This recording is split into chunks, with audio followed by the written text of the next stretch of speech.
What's up? What's up? What's up, everybody? Welcome back to the Solar Streets. This episode, I am so blessed and excited to introduce to you the legendary, the one and only. I mean, it's such a blessing to have this young lady on this platform. It's been long overdue. I've been hearing about her and listening to her for a long time, and so have you. Welcome to the show, Miss Sheree Brown. Hi, everyone. How you feeling? How you feeling, Miss Sheree?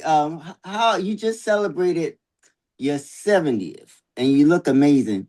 How did you Yeah. enter into this new chapter? Um, I'm trying to think of how I did that. So when you're speaking of new chapter, you're talking about this new trip around the what is it? This Trip new around the trip around sun. the sun, this new energy, whatever new is for you, because it's new for everyone's birthday is different for each individual celebrates it and looks at it differently sometimes. So I know like Mariah Carey, she doesn't count numbers, so it's just an anniversary to her. So like how what is because 70 years, that's a beautiful blessed number. So I mean, and to be able, that's rich. A lot of life, a lot of music, a lot of lessons. Like so, with everything you've learned and reaching that great milestone, how did you enter into that? Just being persistent, not just, but being persistent with what it is that I love to do Mm-hmm. and what it is that I feel that God has blessed me with, my talents. And so I had to think about it because 70, just the number 70, Did you even think 70. about it? Do No, you no. just keep? So when I was right, so when I was younger, I never thought this far ahead. Mm, When I was dreaming and envisioning being a recording artist and being in this business of music and entertainment, that was my vision consistently. But I never looked beyond that as to how it would be when I was this age. And so it just has happened, and it just seems to have come so quickly. And mm. so now I'm here, right? And so I decided I have to embrace it because the blessing is I still am able to do what I do. I may be a And little do it well. slower at it, right? And so that was my incentive, especially for this project, this new album, because it has always been my goal, even before I got my um, first record deal back over 45 years ago. Actually, it was 46 years ago. Mm, 45 years ago, this time that my album was released, the first album on Capitol Records. And so when I was working on this project, there were three things I was going after that was connected to my age, to this new journey in my life. And that is to capture some of the elements that were there in my first two Capitol albums and to extend it, to expand it, to mix it with another generation or generations. So in this album, I'm working with my peers, some of my peers, and my daughter is co-wrote a song with me, and my son nice. co-wrote a song, "Freedom Move." He co-wrote that with another friend of his, and they're same age. His name is Spencer Christabel, Okay. and then my daughter is Maya Nicole, so she and I co-wrote a song.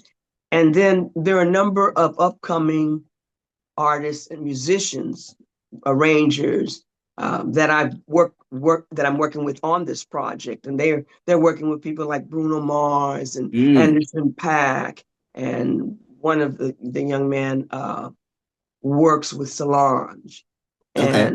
and so I can just go. There's a list of folks that they all separately or collectively are working with, and so they're really talented. And then there's a few that are up and coming that you've never heard of, but Okay. the talent is just a blessing. So it's fun for me to be able to mesh all of those energies together, all of our energies together. And to be able to do it is a joy. So then that's one. The other thing is I intentionally worked on most of the music being more up-tempo, because in the climate of the world today, even here in the States, we need joy. We need as much joy as we can get as we stand up for whatever we need to stand up, or stand up against whatever we need to stand up, and just continue to do, what we do. We need joy. And so the blessing is, and even for you, you're such a vehicle and a tool for that, and people like you, because it is scientifically proven. There's data that is out there that you can research and read that says that dancing is healing and brings joy and people together. And music is a tool that stimulates that allows that to happen. And I'm like, wow, I have that access to the tool. That is what I do. And so I consciously made the decision to focus on that. What brings joy? Well, you So, have you have a plaque behind you that I danced to. So talking about dancing and joy, we had Ms. Janae back there. That was a lot of joy that project brought to the table. and still is. Yes, yes, yes. Sending my Yeah, love. yes, and I co-wrote Groove Thing. Oh my God! Come And on now, so, second single. yes. And That was a so, smash. yes, yes. And so the way that came about is they used Haven't You Heard and created a new song. So they incorporated the song Haven't You Heard, which was originally, it was recorded by Patrice Rushen. Mm-hmm. And then that song, Patrice, Charles Mims, Freddie Washington, and myself co-wrote Haven't You Heard. Haven't You Heard was a top 10 Haven't song. you heard? That was another. Right. Oh, Back that in was the, a dancing song when that was right, out. Oh my! So right, this is the dances continues. right. And so they incorporated that song. So that in turn made all of us who co-wrote Haven't You Heard um, co-writers of this group of Jeanet's Groove Thing. Nice.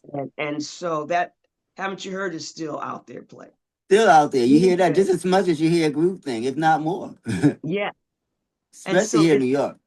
yes. And Shouts to so WBLS. Shouts to WBLS because they keep it on rotation.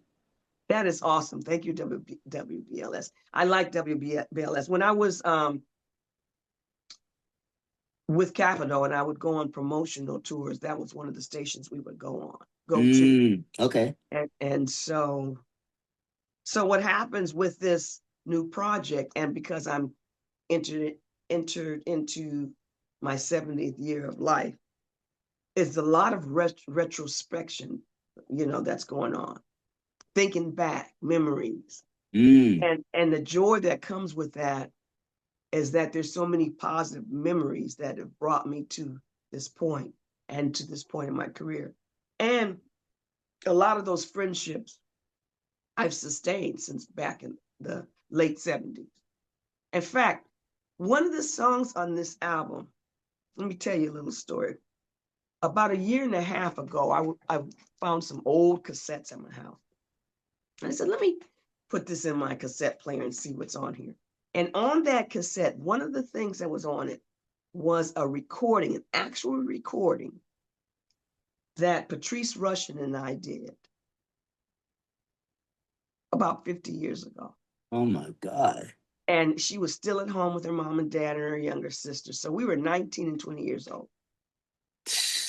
And you can hear on this recording us singing. I'm playing the guitar. She's playing the bass because, she's multi-faceted when it comes to instrumentation. Although keyboards is her main thing, she plays Mm-hmm. all the instruments, right? But she's playing bass. And so I listened. I said, oh my gosh. So I called Patrice and I said, Patrice, I'm sending this song that we did. Listen to it. We should finish it for this album.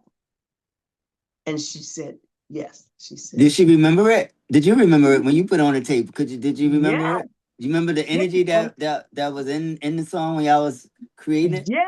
yes, yes, it's called Rays of Sunshine. We Okay. finished it. In fact, on the album, there is a reprise version. It's called Rays of Sunshine Reprise. And on the end of the song, we were able to tag our actual audio of our voices back then, 50 years ago. So if Wow. you listen to the recording on the very end, I'm saying, I think that was it. And she says, that was it. And then we're then we're laughing. Well, that actual audio is tagged on the reprise version of Rays of Sunshine on this new album. So to be able to have something like that, Patrice is just on fire right now. Mm-hmm. With what's going on with her and her career. Um, so that's a joy for me Next. to be able to say, wow, you know. Yeah, that is definitely a wild moment. So with you having so many years of this musical excellence in the game, um speaking of joy and the way that the state of the world today, and it's so crazy right now, and it's been crazy like a lot of different times throughout life. Like, Yes. what do you feel like? Why do you feel like joy is not as evident as it was? Like the joy is not in the music like it used to be. I mean, there's joy in music today, but the feeling of it, like it used to inspire us to wanna, like we used to have ain't McFadden and Whitehead, ain't no stopping us now. Like we used to have those Yeah. songs that just had messages and everything was just aligned. Like so many different songs. I love music. The songs that just used to make you feel like you wanna just be better. Like we don't get that so much today. What do you feel like can bring that back, if it can come back? What's missing today? I think it's coming back. I think that some things are um, peeping peeking through the cracks. I think, and I'm not sure why that's happened, but I'm just thinking back. Some of those songs, the earlier songs, Mm-hmm. came out of the civil rights movement, Yeah. and it came out of a struggle, and they were songs of hope and had messages to keep moving. And so I think, so if you look at history, um, when there's certain political aspects that are trying to break folks down, without getting into any specifics, Mm-hmm. part of what happens and part of the playbook is to break people's joy. Because if you can break folks' joy, then it leaves us hopeless, feeling hopeless and helpless. Was that a thing back then too, or is it's more now? Because the joy just overshadowed everything back in the day. Like even like from what's going on to like if we had so many songs of hope, like it just seems so powerful. I mean, and it probably still is powerful. And I'm older now too, so I still go back to those older songs to get that feeling. And I'm just curious, like, why did it stop? Like what changed? Because you've been in the game. Like when I'm sure you saw the shift firsthand because you were creating and the different powers that be probably I don't know changed the direction of where they wanted music to go. Like what took that energy away from our music? It's a good question, G. I mean, that's a good question. Thank you. And yeah, and it probably requires a lot of thought. But if I can just spontaneously respond to it, I think some of it's generational. Mm, I feel like folks got more into the commerciality of music and wanting to make money more. So not that we and folks back then didn't want to make money, but folks were not making a lot of money back then. mm, You hear these stories of how the record companies capitalized on the successes of a number of artists unless you were a songwriter. And some artists that were songwriters got ripped off too. Mm-hmm. But I think that collectively folks came together and we had leaders, church leaders and community leaders that were inspirational to leading folks in a direction of standing up for what's right and maintaining that joy. And so I don't see that as much anymore. So we've lost a lot of our main voices, our characters that kept us on that in that lane. I think so, because I'm waiting for that to happen or resurface. And I do think there's starting to be cracks. Mm-hmm. There has to be cracks. Just as a person of color, and because of my age, we've gone through a lot. Right. And we have overcome a lot, and it's made us stronger as a people. And I can speak that in truth. And you can look back. I don't care what folks say and try to do with trying to erase our history and keep things out of the books. One thing you cannot erase is the word. That's a And how fact. things are uh, passed on collectively from generation to generation. How our ancestors, our grandparents talked on these issues and the hope and it was passed on and passed on. That still exists, maybe not to the extent that it did before, but to me, that's what keeps hope alive. And that's an old Jesse standard Jackson. slang. Let's keep hope Right, alive. right. But what happened? See, I believe that music, and that's what happened back then. Music has a way of touching and speaking to people in ways that words do not, even if there are lyrics in the song. So my feeling and my goal with this project was to make the songs uplifting, have messages that make it okay as an artist to pass on. Because people don't see it the same way as if somebody is in front of a podium speaking or preaching or inspiring. Music naturally does that. That's a fact. And at the same time, it is healing. And so we need to dance more now. We need to do things that if scientific studies and data show that dancing brings joy and healing, that's what we need to do. Because when we do that, I believe it'll also bring us strength. I believe And that. right. And so in my 70th year of life, I am so grateful that I'm able to do that at a time that these kind of things need to be done more so than ever. Well, I'm thankful that you're even still recording and writing those songs and still that passionate, about those things because we definitely do need it because it's necessary. Because all Yeah, we hear now is thank talking you. about dresses and pastors is wilding out all all over the place. It's like where it's like you don't know what message like we can't even get good ideas from our pastors now because everyone is fighting. It's like the whole world, everyone is fighting. The pastors are fighting with each other on Instagram, on social media.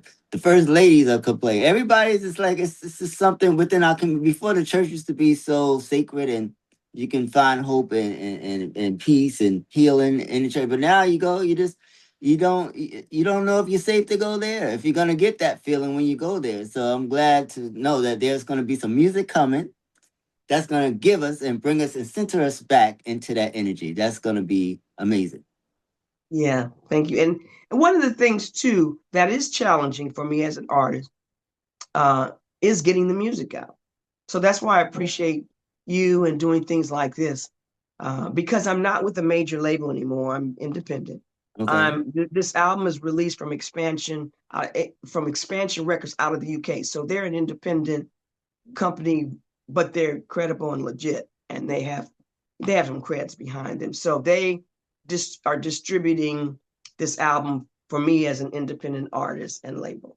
My Nice. husband and I have our own label. So, but the challenge is because I'm not with a major label, there is not the machinery behind what is behind a lot of artists to get their music out there. There's not the monies. And people think that a record just gets played, but no, there's a lot behind it. And so you have to strategize even more if you don't have that machinery behind you. And so that is what I'm doing now. I'm coming a little, I'm stepping out of my comfort zone more so than ever and out of the pocket. Although, people are always saying I'm crazy. I've always been that way. So they would think that it's not that hard for me to do, but actually it is. There's a certain amount of shyness that's inside of me that people don't know. And I don't really share that with many people. And so that's the goal, is to get it out there, because I can create the most perfect inspirational music, but if it doesn't get out there for people to hear, then it's just there. True. And so I'm doing more than I've ever done. Like this weekend, we're going to be working on the music video for this. The second single is Free to Move. That's going to be out on January the 30th. And that song is, co-written, mentioned a little bit with my son, Rebels Johnson, and Spencer Cristobal and myself. And that's going to be the second single. We were going to use we had picked another song, for the single, but people are starting to really gravitate to that. So the record company was like, well, we should make that the next single. And I'm fine with it, because it's coming from the album and it's still me. And we'll just release the other one, the one we were going to release second. We'll make that the next time. Because what's happening too, that I don't know if you know or not, this album is coming out ahead of a book called Messages from the Soul. No, I didn't know that. Yeah. And so what happened about 15 years ago, I independently, my husband and I independently published a book called Messages from the Heart. And there's stories of there's stories of women of all ages overcoming life challenges. And what I did is wrote and produced a song and dedicated to each woman in their story. So in this book are the stories. For each chapter, there is a piece of artwork that's dedicated to them, and there's a song that's dedicated to them. So the album came out ahead of the book to showcase the songs that are being dedicated to the women. So then 5 years later, and Expansion Records released the CD, the music. So this 5 years later, we did the second book called Messages from the Spirit. And those are stories of young adult women overcoming life challenges. Same format. I did something a little different on that album, some of the music, though. I actually am featuring some of the writers that share their stories. They're featured in the album, the song. They're singing. Okay. Some of them are really talented. And so Expansion Records released that, Messages from the Spirit, the collective, ahead of the book. Well, now we're doing the third and final book. So it's a trilogy. This is the third of the trilogy. It's called, Messages from the Soul. And same format, art, music, and the stories. But my husband is authoring. He's the author of it. And his name is Douglas Johnson Sr. Okay. And these are stories of men overcoming life challenges. And the songs that I've done on this album are dedicated to each chapter, each man that tells their stories. Nice. And so same format. And so I was talking Expansion. I said, well, if this is the third and last one, we might as well, it would be great if you distributed and released this one, and which is what they've done. And it's being done, it was done ahead of time. It was released December 21st. Okay. And before the holidays. So now we're using the second single to really do things to promote it, including the video that we're going to do with it. A young man named Imhotep X, Tyler Imhotep X, and it's Adams. And he's so talented. So we've been meeting this week so that we can be prepared to do it this weekend. So, yeah. You know, It's just a lot of greatness is happening. yes, yes. And you know what else? It brings me back to when I first started, when I was working on my demo. Mm. I did various demos within a 7-year span before I got my record deal with Capitol. The last one is the one that they accepted. When you were And working on your demo back then, what was that energy like back in that time? Like, was it like a it was crazy, like, where does your mind go when you think about those times making demos, before you even got your first record deal 45 years ago? it was incredible because I always knew back from when I was in high school that this is what I was going to do. People discouraged me. They were like, it's about who you know. And do you know how hard it is? No way, you're not going to be able to do it. And I would say, yeah, I am. Because I know God, I know who I need to know because God's going to bring everybody that I need to know to get out there. And I believe that. And so the interesting thing, wow, I was mentored starting like in junior high school. And he's like my big brother, and we're friends to this day. Alexander Thomas used to be one of the original horn players of Earth, Wind, and Fire. He Okay. worked on the first 2 or 3 albums.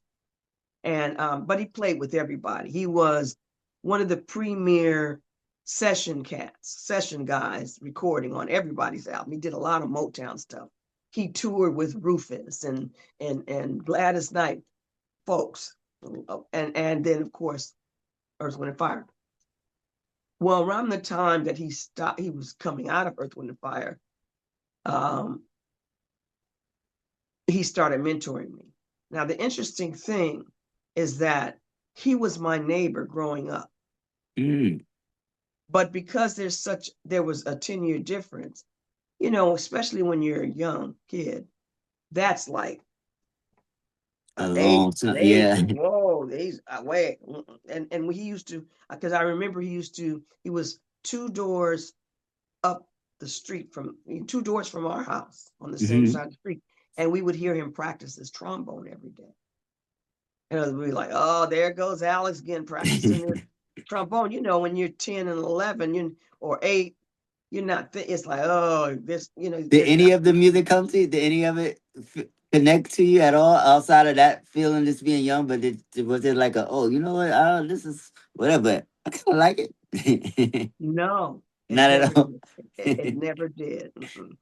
And it never did. And so um you can hear my dog whining. Hopefully you can't hear him. But anyway, He wants to come into the conversation. Come on, dog. probably, probably, but he's a horse, a big dog, and Oh, okay. he's you know, he's really sweet dog, but he barks a lot. So now he's gonna go do this little whining. Hold on, let me drink some water. Excuse me. Anyway, no, I didn't think about that. As far as the music, it was like, that isn't happening. You know, he went off to college, he got married, and then he started doing his thing musically. And I didn't see him for years. Okay. And so his mother still lived up the street from us. But what happened, excuse me, one of my uncles purchased a house right next door. He and his family lived there. Well, when they moved, they rented it out. Well, Alex and his family was married and had a child. They moved into that house. By that time, I'm playing my guitar everywhere I can play. Parks, talent show, on the bus, at the bus stop when I was in high school, right? And true, excuse me. I was telling you earlier this. I have an allergy, so It's okay. okay. Take your Uh, time. Take your time. so what happened? Oh, so He's playing the guitar on the bus anywhere you could play it. huh? You was playing that guitar anywhere you can play it, on the bus, Anywhere, on anywhere, walking to the bus, thinking about the anywhere bus. at That guitar was school, in your hand. at school, in in the schoolyard, in the halls, in between classes. I used to ask my teachers if I could sit in front of the class before we started class Wow. and play a new song that I had written the night before. Did they let you? Yes, Nice. all of them. And I went to all girls high school. And Okay. girl, we can be rough, especially at that age if we don't like something or we're feeling something. So anyway, my uncle says, I want, you should meet Alex. He's with Earth, Wind, and Fire, or used to be with Earth, Wind, and Fire. And so I did. And that's when he started to become my mentor. Okay. And the interesting thing is everybody knew everybody. We all went in the same circles. So it's Patrice Rushen, who I met at UCLA. That's another whole story. There's the late Ricky Lawson, the late Ian Dugu, Chancellor, some of the horn players from James Brown's horn players, Mm-hmm. George Bohannon, the late Sarita Wright. Mm. I met Stevie Wonder through Sarita before I even knew they were married. And she Mm. became like my big sister. And she introduced me to Jim Gilstrap. We'd be at a gathering at somebody's house. Denise Williams would walk in. Um, it was like that.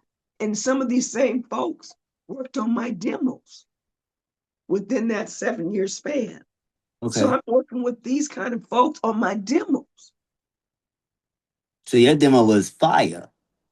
Yes. The last demo I worked on was Patrice Rushen. I think it was the late Ricky Lawson. Alexander Thompson became my music director. So he's doing the charts and arrangements. Patrice Rushen's working on some of the arrangements. Um, Wally Ali.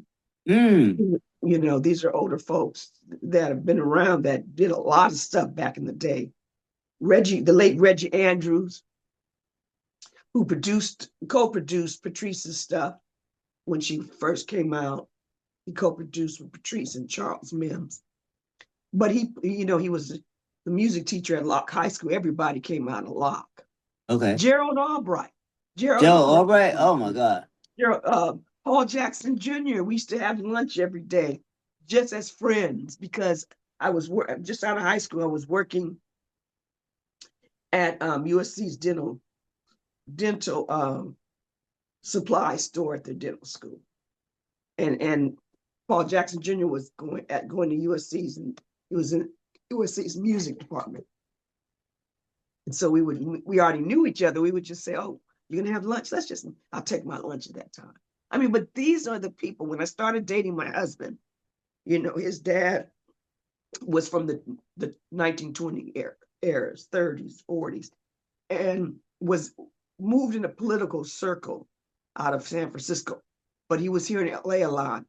And so he also knew a lot of the jazz, old jazz players. And so back then, the drug scene was kind of strong. Mm-hmm. With the Black entertainers back when my father-in-law was coming up. So when he found out that my husband was dating somebody in the entertainment industry, he was not that happy because of his Okay. experience. They're just drug addicts and et cetera, et cetera. But that's only because of some of his exposure. He didn't get involved with it, because of his political activity, because he came up during the MacArthur era, and he was blackballed because he spoke against segregation. So he became friends with Paul Robeson, different folks, right? So anyway, Douglas was sharing with somebody. It may have been his dad. He was saying, yeah. And this was after the fact. He said, yeah, I went to a gathering at Sarita, and Sarita at the time was married. She wasn't married to Steve. She was married to Curtis Robinson Jr. So we're at their home. And he said, yeah, you know, there was no drugs. There was no,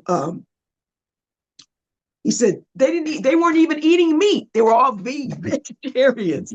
And he said, and then they took out their instruments and had a jam session right in the middle of the living room.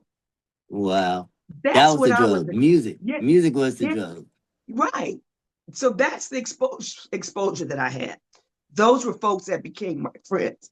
The late Sarita was a bridesmaid in my wedding. She Mm. sang "With You I'm Born Again" in our wedding. Oh my God.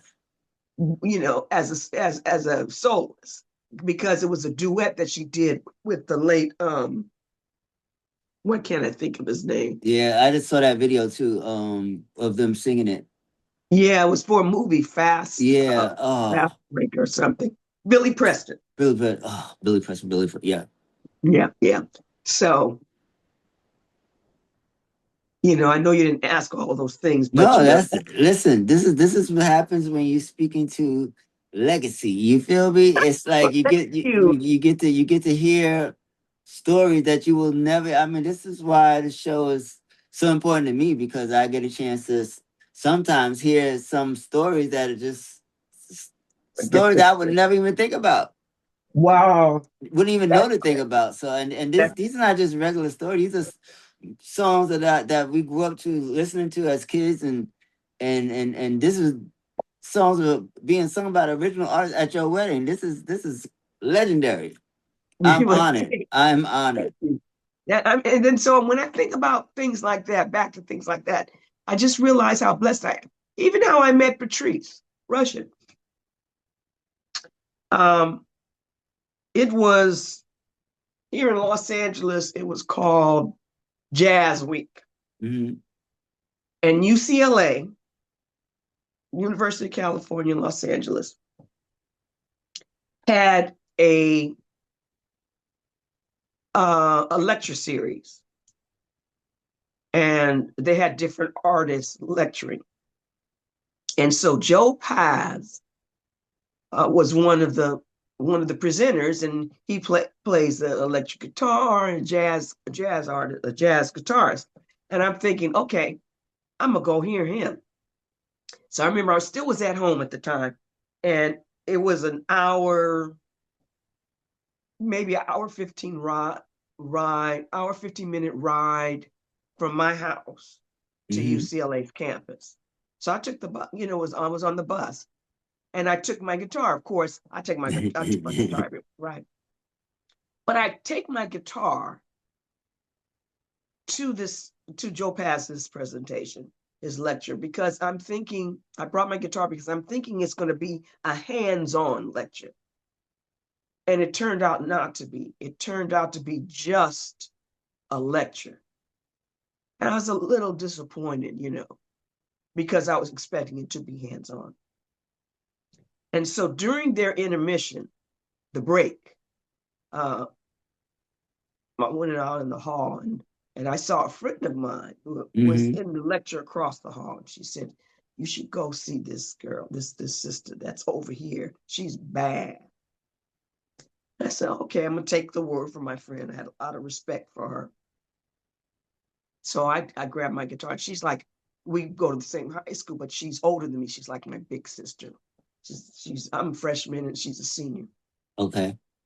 So I take my guitar and I go, it's filled, it's packed. So I go stand in the back. And I'm listening to Patrice and I'm like, wow. I was just so inspired and impressed. But one of the things that really drew me to her is that when she started talking about her values and concepts involving that, I was like, wow, that's me. She's coming from the same place I'm coming from. So, the lecture's over, people are leaving. So my friend comes to me and she says, "You want to meet her?" Because she happened to know Patrice. I said, "Yeah." So Patrice is up in the front of the lecture hall, sitting on the piano stool. She's at the piano because while she's lecturing, she's playing her piano.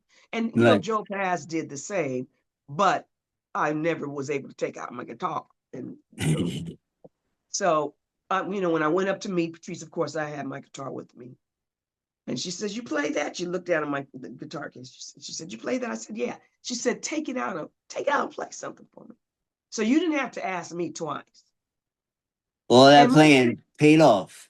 oh my gosh. And you know what? The thing when I played, wherever I played, it wasn't that I was trying to show off. It's that I genuinely enjoyed it. And I genuinely enjoyed the people listening, their reaction. So if I saw that my music touched them, that just filled me with so much joy. And that inspired me more to move forward and keep doing what I'm doing. So I played one of my original songs. And I remember Phoebe Snow had just was coming out. Phoebe Snow, the late Phoebe Snow played Mm-hmm. the guitar, acoustic guitar, and she had a vibrato. So people would start, they kind of compare me. They compare me to her, to Minnie Riperton. There was somebody else I can't remember. But Phoebe Snow had a slow vibrato, talk to me some more, Mm-hmm. really sultry. I loved it. And so I have a vibrato similar, but it's not, it's a higher pitch and it's faster. Mm-hmm. And so anyway, after Patrice heard me sing, she wrote down her number. She said, "I'm gonna give you my number. If you ever need anything, give me a call." And when I started working on my first demo, 7 years prior to me getting my record deal at Capitol, Mm. she was involved. Nice. She played keyboard and did some arrangements. I think yeah. Well, And so so being around all those people, like who did you look? Who were your influences? Because you seem like you had all your influences like hands on. Did you grow up listening to anyone saying this is who I want to be like, or no, none of those folks were, um, because they were my peers. I wasn't yeah? listening to them. Now, when I started listening to them, like Patrice, she was on Prestige when she was really doing the jazz, and towards the end of her time at Prestige, she started her jazz started becoming more contemporary. She, experimenting, doing stuff and crossover. And then the first time I ever heard Sarita, I hadn't met her yet, but I remember I really liked her album, and I remember hearing it on the radio. And I was like, "Who is that? Who is that?" And soon after I met her, and then when I put two and two together and realized that was her, I was like, "Whoa, that's your song! I really like it." But here's the people. There were some influences. So there was some jazz influence, coming up. A lot of Motown stuff. My parents had, Motown stuff and some jazz stuff. But coming up, I listened to a lot of Dionne Warwick. Okay. That was an influence of mine. Dionne Warwick, Stevie Wonder, and then the late Minnie Riperton. And when I started working on my first album with not with Minnie Riperton, but with Capitol, Minnie had passed away a year before I signed the deal Mm. with Capitol. So I never had the opportunity to meet her. Had seen her in concert and it was just like amazingly awesome. But Capitol asked Richard Rudolph, who was married to Minnie, to produce my first album. Whoa. So I was in their home, even though Minnie had passed, I was in their home. I got to meet and see Maya Rudolph when she was Mm-hmm. like 7 years old, 6 years old, her older brother. And so that whole her spirit was a part to me there because I was Definitely. sitting in their home where she was a part of occupying for however many years. And so those were the folks that really inspired me, and then there were just John Coltrane and Alice Coltrane and Marvin Gaye. What's Going On album was like, it still is one of my personal classics. Mm-hmm. And so my feeling is, let me do something like that. His album and what he was talking about dealt with social issues. And to this day, it's on people's list, and it's in the top. I don't know how many records that are. Everybody's top. Yeah, Everybody, everyone's top. it recognized as a legendary piece of work musically. And so that's what I wanted to do. I wanted to incorporate the foundational stuff that I grew up and was a part of, and going along that journey, the influences, the inspirations, and the sounds. So I wanted to listen to the sounds. Like my second album was produced by Andre Fisher, who produced Nat Cole's album, Yeah, unforgettable. and used to be with the drummer for Rufus. And and then Alexander Thomas was involved because he still was mentoring me, and then he was an assistant and my music director for both of the albums and beyond. So he's even involved in some of the one of the arrangements of one of the songs on this new album. So, and I always have his ears. So even check this out. So across the street from where Alexander Thomas lived, there was another artist, producer, orchestrator named Larry Farrell. Larry Farrell produced a number of Nancy Wilson's albums, but he did a bunch of other stuff too. And when I graduated just out of high school, while I was actually in high school in my senior year, I went through this application process, to compete in what was known locally kind of like as like an American Idol. It was called the Battle of the Bands. And it's interesting because so many different people participated before I did, and later that became very successful in the industry on some level with the entertainment. Patrice Rushen was a winner a couple of years before I was. Lynn Davis, who sang background with so many different people. She worked with me and Patrice, co-wrote a number of songs that Patrice did. She worked with George Duke and did a couple of featured soul pieces on some of his songs. So anyway, she was a winner. But anyway, the process, I remember when I was in the 9th grade, I went through the process, and I think I just went to the audition, and I got a reject letter. So when I come around to my senior year, one of the music teachers at my school, and I wasn't in any of the music classes, she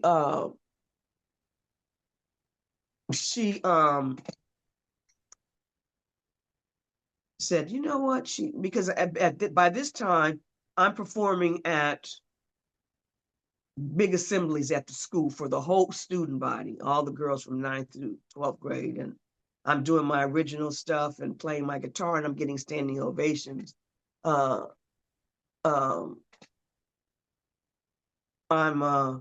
getting standing ovations, which was confirmation for me that I'm on something, that they would recognize me in that way, right? So anyway, this teacher comes to me, she says, why don't you enter the Battle of the Bands? And I was like, well, I did that when I was a freshman, and it was a reject, and I went through that already. She says, well, this is 4 years later. Things have changed. Things have changed, but you should go for it again. So on the advice of her, I did it. And so the process is that hundreds of people would audition for, and they had different categories. And what I auditioned for was for vocal soloist. And so out of those hundreds of people, they would pick the top 20 in each category to compete to make it to the finals, which was held at the Hollywood Bowl in Hollywood, California. So out of those 20, they like I said, they picked the top 3. Well, in my category, I got chosen in the top 3. Come on now. And I remember when I went and got the letter in my mail, I went screaming all the way down the block from my house. And so that night when I was performing, um, I just started sharing this recently. There, I competed against two guys that were exceptional. One sounded like Donny Hathaway. Mm, The other one sounded like Frank Sinatra. mm. And they Okay. did songs that each of those artists, they did covers of the songs of each of those artists were famous, popular songs that they did. But I did two original songs playing my guitar. And Mm. Larry Farrell, who lived across the street, a few houses down from me, coming up, he was the conductor for the orchestra that they had. So the orchestra played for all of those competing So singing you had the orchestra behind your original songs. while I'm playing my guitar. Wow, how amazing was that? That's a winner. That's a win on its own. Oh my gosh, yes, because what happened is I remember telling someone, no, I didn't tell someone. I told them after the fact. But during that experience, I remember saying, these guys are so good. It could go either way. It could go any way. So my prayer was, okay, God, just let me go out there, do my best, and touch people's heart. Let my music speak to the people and inspire and uplift. And that makes me a winner, the fact that I'm even here. So I remember it was at night on the Hollywood Bowl with the lights and the settings, everything. And I just graduated it was 1974. And it was around July the 4th, was summer. And I can remember hearing the restlessness in the crowd because they had a lot of younger people there. They had bussed people in because the competition was free. No, it was, well, there was a group of people that got in free. Mm-hmm. It was pre-organized. It wasn't free because I sold tickets to my family and friends. And I'm an LA City girl, and both my parents are from LA City. And I sold so many tickets because that folks wanted to come and support. In fact, the late Sarita was in the audience, Come on now. coming to support me, and so they had a competition for any of the competitors that were the finalists. Whoever sold the most tickets would get, or 3 place prizes. Well, I sold the first. I sold the most. So I got a prize. I could spend $500 on clothes or Come on. $500 on an instrument. Well, I did the instrument and got a flute. That's how I ended up learning how to play the flute. So anyway, Nice. back to this. I'm backstage and I can hear firecrackers going off. They were minor little firecrackers. They weren't the big things that people shoot now Mm-hmm. but I could hear them. And then the restlessness of some of the crowd, there was a group that was kind of rowdy. So it was a little noisy. Well, when I walked on that stage, everything stopped. It's so magical. To this day, I remember it like it was yesterday. Everything stopped. You could actually hear a pin drop. And I remember singing both my songs.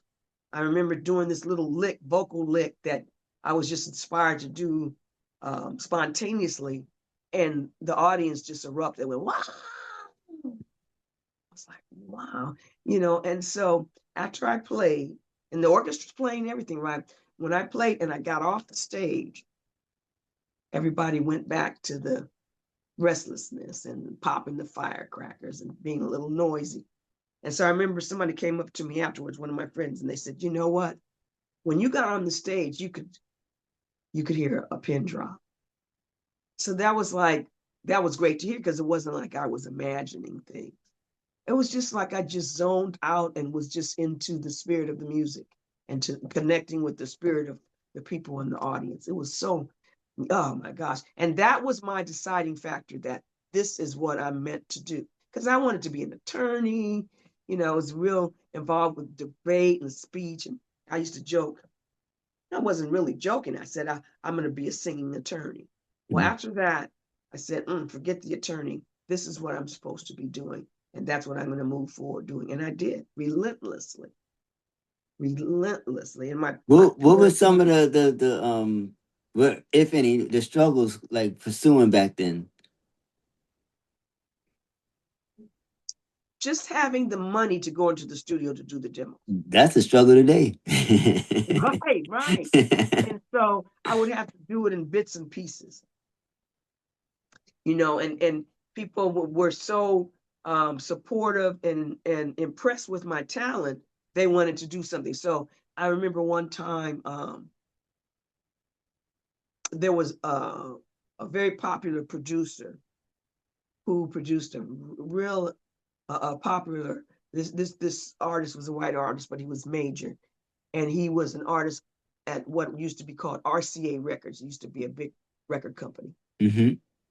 And I was brought. It was, in fact, it was Alex who knew someone, and was actually had a cousin who was dating someone who knew this big producer. So they came and heard me, and they were really impressed. So they set up uh, a recording session to do a demo. And I remember the demo was okay, but it lacked a lot production wise. Not just production wise, but I was still developing as an artist. So, you could tell that. And then so what they wanted to do was to go back in, get me with another producer, forget my mentor and music director. And I just wasn't going to do it. There's something about me. When people have been there for me and are there for me, there's a certain, what's the word that I would want to say? Uh,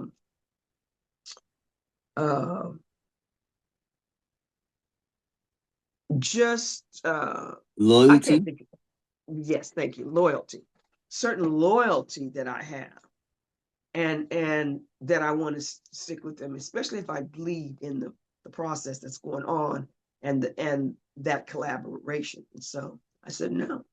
So then we went back into the studio, did another demo, and then I think we did another demo, and then the fourth and last demo that we worked on was the one that got my deal at Capitol Records. All right, now. That's in the seventh year. And the song was, there were two songs on it. One of them was You'll Be Dancing All Night. And that's the song that was released as the first single when my first Capitol album, Straight Ahead, came out. And it's really interesting because somebody had approached me about writing a song. They were producing, and they were on a label. I don't remember what the label was. They were producing a set of twins, two girls, young girls, and they were young, and they wanted me to write a dance song. And this was coming into the disco era. And so I really never really got into disco. But I did what I considered a dance song. It was You'll Be Dancing All Night. And they were telling me, well, excuse me, it's not danceable enough. And I was like, okay, I'm going to save it, because I did a demo to give to them. I said, I'm going to save it for me. Right. Yes. So what happened? I redid the demo. Excuse me. Let me grab some water. Okay, no problem. All right. So anyway, I redid it. And the record company Capitol wanted the new recording on the new album to sound exactly like the demo. Patrice was on it. Some of those people I'd already taught, Ricky Lawson, James Brown's Horny Horns played Mm-hmm. on it. It was amazing. Yeah. And so that, it's just thinking back to those things that got me here. Yeah. It's a blessing, a blessing, a blessing. Thank you. Did you get it? Have you listened to the album yet? I haven't had the chance to listen to it, Okay, but because I'm excited to listen to it even more now, because I honestly just didn't know what direction. I had questions ready, but I was like, I didn't know what direction the interview was gonna go. And I'm so glad I just allow, that's why you just gotta let the energy do what the energy need to do. So, but and you know after, what? What? Go ahead. I'm sorry. No, so I said after this interview, I'm more excited to. I feel like I'm listening to someone now that I've gotten a chance to know, opposed to like sometimes like just researching because I don't like to I love listening to the music, but I like to something said just wait, so you can get an understanding because I've heard so much about you, and it was worth it happening the way it happened need to happen for me. So now when I go listen to it, I can listen to it with knowledge and not anything other than what we spoke about in your story. So I will definitely be checking out the project. That's Definitely. awesome. That is awesome. Yeah. There's two slower songs, but most of them are up tempo. And it was important for me to have a message in most of them. So like the first single that came out in October, they released it ahead of the album release. The first single was Gonna Rock, Bop Bop. Okay. We did How many songs is on the project? 16. 16. Okay. And if you're in the States, you can go to my website at ShereeBrownMusic.com. That's SHE1REE Brown Music.com. And you can actually order the physical CD of the Okay. album. Do you have And vinyl as well? no, No. I have Okay. a vinyl. I have a vinyl that we did a special edition that features music from the second CD, Messages from the Spirit, a couple of songs from the first one, Messages from the Heart. And there's a couple of remixes that are not on the CD. And then I Okay. previewed, this was because it was released last Christmas, not this, but right Is the Christmas. music available on Apple or is only only on your website? No, it's streamed. The album. So the single's available. The first single's available. The second single comes out on the 30th, but the album is also available worldwide, streaming. Okay. So it was released Well, you're gonna see me international. supporting it on my platform, so you're gonna be getting notifications of me um, tapping in, putting it in my hour mix, my That's R&B mix. awesome. So That's awesome. definitely.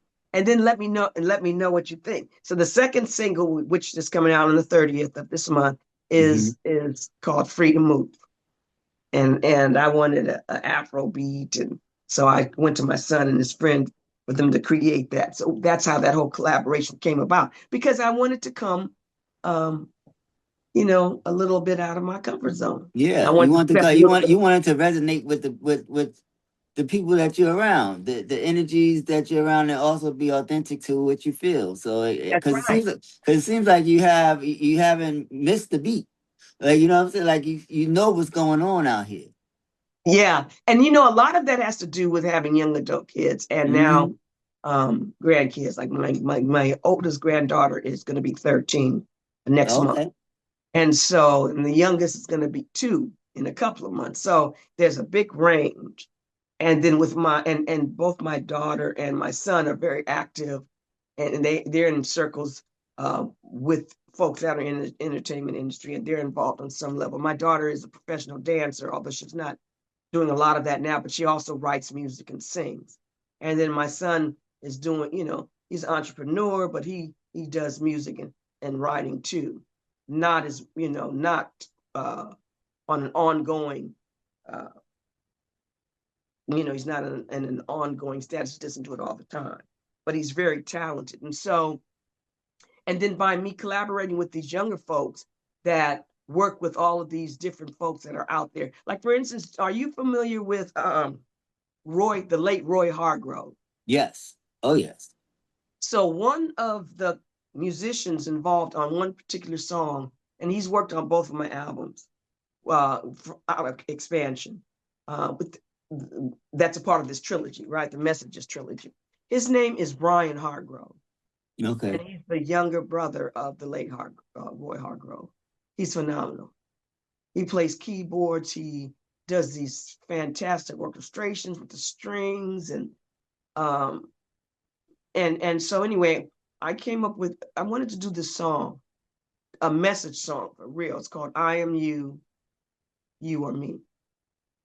And so I called them and I said, I want you to come see if you're available to come to the studio. I want to just just you and me be in the studio. I work with the collaborator. He does all the engineering and he's production assistant. His name is Steve Barry Cohen of Lake Transfer. And we've been working together for over 20 years. So it's excellent because we've been working so long together. We're always on the same page. So things go quicker than they may go with somebody else. So anyway, so we'll come to the studio with Steve.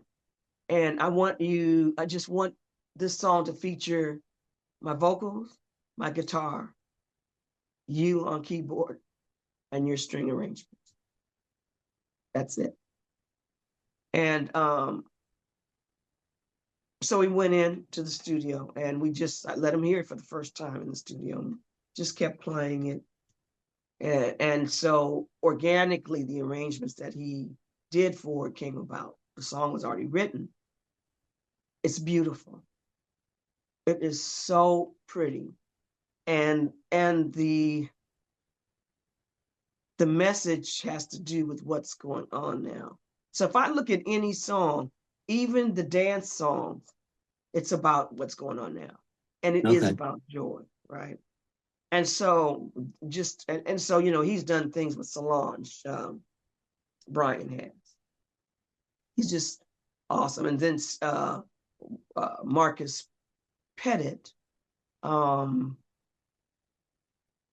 we co-wrote 2 songs, one called Thinking. That song is, you hear the lyrics. And then we did a song called Power. He and I co-wrote it together. Now, he's a young musician, writer, singer. How long did it take to put the project together? 2 years. 2 years? Okay. Working on it gradually. And then, we did about 4 songs like in the last 2 weeks because Expansion wanted, first we were going to have 10 songs. Then he said, well, if we could do a few more, because what happens in order for people to want to invest in the actual CD, they want to know that they're getting their money's worth. So then it ended up being 16 songs. And they did such a great packaging. So like I said, you can order it online if people want it. I mean, it's got lyrics, it's got credits, and a little bit of storyline about how this all came about. I want to get an autographed copy. Yeah, give me, DM me or email me your information. And I'll Zelle you and get it on to me. Yeah, that'd be awesome. I appreciate the support. Always. Yes, definitely. Yeah, we'll do that. I'll give you that information. And then if people are in the UK or a European country, they can order directly from Expansion Records. Because what happens, the mailing and these tariffs, shipping is extremely high. Yeah. It was high before we had some of the tariffs going on. But it's higher now in some areas. But it's worth it. But it's worth it. Like when it's good, it's worth it. Like you just can't think about it. You just gotta be thankful that you can do it and just do it and get what you want. That's right. Well, that's right. I had Expansion ship some of the CDs to me so that I can make them available to my folks here in the States. Nice. So that's how you go online and do that and not have to pay that $15, $20 shipping cost alone for one CD. That's another CD. Yeah. So it's gonna get better. It's gonna get better because it's gotta get better. It's either gonna get better or it's gonna get worse. So I believe it's gonna get better. Me too. That is and I'm standing on that. So every time, I try not to listen to the news, but you gotta listen. I have to listen to it because if I don't listen to it, I might miss something. Right. And so then what happens is it's just the news is changing rapidly. And so sometimes it can be so depressing, so down, especially, and it doesn't matter what political affiliation you're with. When you start messing with children, and as a mom, that hits me so hard. Yeah. It hits me so hard. Gee. I mean, it just hits me so hard. So what do I do? I go back to the music and I dance. In fact, pray for me because let me tell you, part of what's going to happen in this music video, I'm letting you and your folks, your audience know ahead of time. I'm going to be doing some dancing in this. Come on now. Come And on. so I am embracing the auntie-ism of this, right? So no, I'm not a teenager. No, I'm not a young adult. Yeah, you've been a teenager. You've been Right. a teenager, and you still inspire teenagers. You inspire whoever is willing to listen to good music. It's not about any of that. I just don't feel like it's about any of that at this Yeah, point in time, because at the end of the day, we all can inspire each other because we want that's right. more. We want more. Like if you want it and you have it, it's like who cares as long as it's good. If it's good and you can feel it, you can feel it. Yes, And this yes. this this conversation, I feel it. I'm gonna continue to feel it. It's just a great energy, and I'm looking forward to hearing the project. I'm looking I forward to appreciate listening that. to it. I appreciate that. Because you can just tell that it was made with love and excitement, and everyone involved. Like you just have a rich story and just a rich energy, and I just can't wait to. I can't. I'm glad I didn't listen to it prior to this conversation, and I'm excited that I'm going to be listening to it after this conversation, because now I have a better. It's not so much what everyone told me or what I was told, like you told me, and I got to feel you for myself. So hopefully everyone that's listening to this interview will do as I do and support this project, because it's bringing joy to the world, and it was a joy for you to make it. And how many people are still releasing music at 70 years old, you know what I'm saying, with quality, True, true, with true, quality. and So true. congratulations on And that, and you deserve all the continued love that you've been getting. And I'm just thankful that I was able to spread some love to you and be able to support as well. I appreciate that. Um, there is, there's one other song that I did, which is a part of coming out of my comfort zone. I actually did. So the song um, Power, we actually Mhm. did a house mix of it. Oh, really? Now houses, now that's where you can really get some dancing in the house music now. Right, right. And the steppers, people like when I did some of the stuff, I tested a lot of the songs out live Okay. for a small audience a few times before I recorded, and just to see and ask what the responses were really good. You know, Yeah, um, I'm excited. So, and the house version is on the project as well. yes, it's the last song. It's So it's that's the the number. That's number 16. yes, it's the house mix. Okay. So there's a variety of genres. It's just but it's still me, and I'm playing the guitar on all of them except for one. Um, Taylor Guitar endorses me, Okay. so I'm playing all these guitar. I'm playing the guitar on all the songs. But here's one of the things: I played the bass on one of the songs for the first time. Wow. So Come on now. Still doing new things. right, so Taylor, there's a song. This is the song I co-wrote with my daughter. It's called Chapter 4. Okay. And Taylor Guitar has a what's called a mini acoustic bass. And I got one of those a few years ago. And so I decided I want to use that bass guitar for a song. So when Maya and Nicole and I were collaborating on it, I decided when it was recorded, I was going to do the bass, play the bass. Okay. That was a big thing for me, and that's so much fun. When I listen to it, it's like, is that me playing the bass? Because I'm not a real bass player, but I play guitar, so that was helpful. I'm like, whoa! And then the sound, that acoustic sound of this Taylor bass is really nice. It's mild, it's soft, but you can tell it's still a bass. So Well, I that's can't. I'm gonna go on Apple and get it, and then I'm gonna wait for my copy to come in the mail. yeah, yeah, that'd be awesome. So we just have to we'll exchange information. Mm-hmm. I really As soon as enjoyed this. it's, thank you so much. I enjoyed it as well. I mean, this made my day. I'm going to when you come to New York. You ever been to the Sugar Bar, Ashland No, Central Sugar Bar? uh-uh. So I'm gonna go there and I'm gonna hear some live music, and I'm going there filled with this conversation. I'm gonna listen to it on my way so I can just get in the zone. So thank you Yeah. for this is I didn't know it was like this. Who needs questions?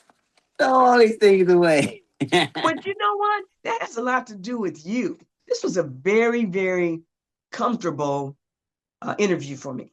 Thank And all you. of them, trust me, are not.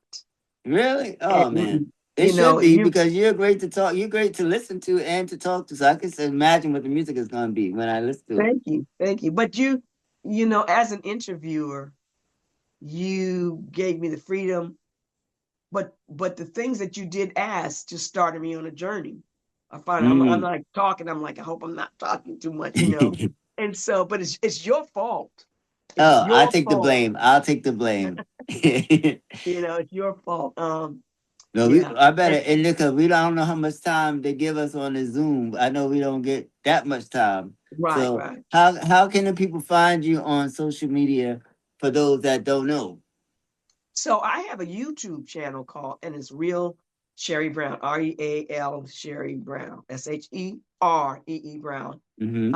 And then you can go. I have a fan page, a music page, Sheree Brown Music, and then my personal one is Sheree Brown. But I have a website that's pretty extensive, and you can get updates on it, and that is ShereeBrownMusic.com. Okay. S H E one Brown Music.com. Are you on Instagram? Any of Yes, the Instagram okay. Sheree Brown. Yes. Nice, nice. It might be my Instagram might be Real Sheree Brown. I cannot remember, but I am on Instagram. Okay. Well, this Yeah. has been a pleasure. Thank you so much for being a guest on Soul of the Streets. This is one for the books. I mean, it's just starting. So I don't, I told the people 2026 is going to be amazing. And look at God. Look at God. That's right. That's right. And I want to give a shout out to Jim Gilstrap, who's been a part of my journey. I didn't mention him, I don't think. He actually got my first gig, which was for the Blackbirds, one of their Nice. early albums. And he did a lot of mentoring, and we did a lot of demos at his house. Sarita introduced me to him, Mm, and he's like my big brother to this day. He gave me, so he's been involved with all my projects, okay. except for this last one. He's basically here, spirit in the studio, but that Well, influence is still a part of it. we're gonna end this now, but we're not gonna go anywhere because we're gonna get the exchange information so I can get the information so I can send the shmula so we All can get right. that music live. Thank you All so right. much for being Thank on the show. you. Thank you. Peace.